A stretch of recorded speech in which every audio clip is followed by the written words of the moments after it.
Hello mga kabisdak, bagong video review na usab nga ato ang pagalantawan karon. Nakagamit na ba mo aning motorcycle headlight halogen bulb para sa inyong motor? Pwes diara mga kabisdak, ato kining reviewhon karon ang produkto sa Makoto, ang ilang all-weather halogen bulb. Pero una ta magpadayon sa unahan, mamalihog unta ko sa pag-like ug pag-share sa atong video karon, isip suporta sa kini nga channel. Ug ayaw pud kalimot sa pagpindot sa subscribe button ug bell icon, para ma-notify tika kung naakoy bagong video nga i-upload. Salamat!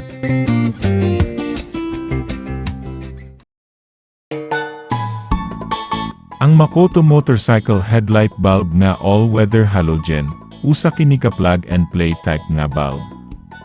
Nga diin gidesign kini para sa bisag unsa nga panahon oras na ikaw magbiyahe, hilabi na sa kagabhyon.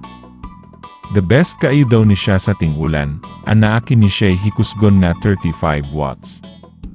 Susama rapud ni siya og hikusgon sa standard nga suga sa imong motor na kaniadtong brand new pa siya. Pero ang naka-indicate diri mas labaw pa daw ni siya og kahayag kaysa sa standard nga bulb. Anaa daw siya additional 60% nga kahayag nga mahatag. Ayos pud di ini, pero mahibawan ra unya ni nato inig mataod na ang maong bulb. Sige, magbungkag usa ko sa headlight assembly sa akong motor.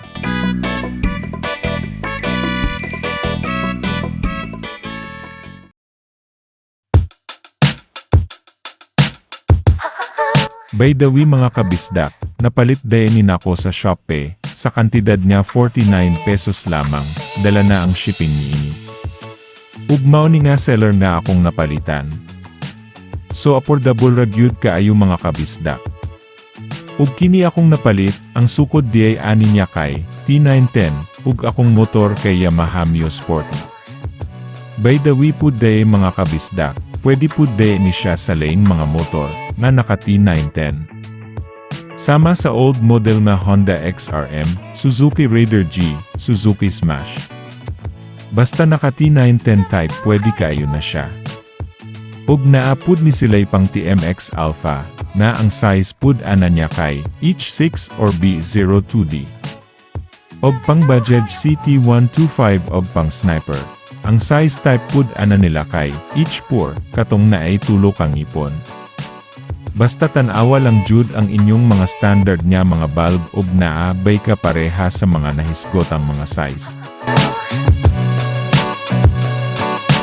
Nataod na jud nako mga kabisdak, pero maghulat una ta sa kagabhyon, para matestingan jud na to ang kalidad ug kahayag niini. A few moments later. Tinuod jud ang naka-indicate sa iyang karton packaging, nga naa-jud siya'y additional na 60% brightness na mahatag. Ug ang nakanindot niya kay layug jud siya og labay, ug pukos kaayo ang kahayag niya, dili bitaw katag. Dili pareha sa standard niya alum jud kaayo ug hayag ug katag kaayo ug labay. Para nako mga kabisdak, okay na kaayo ning Makoto all-season halogen bulb. So kamo nalay husga pod, ug unsa inyong ikasulti, palihog na lang sa pag-comment niini, ug salamat kaayo.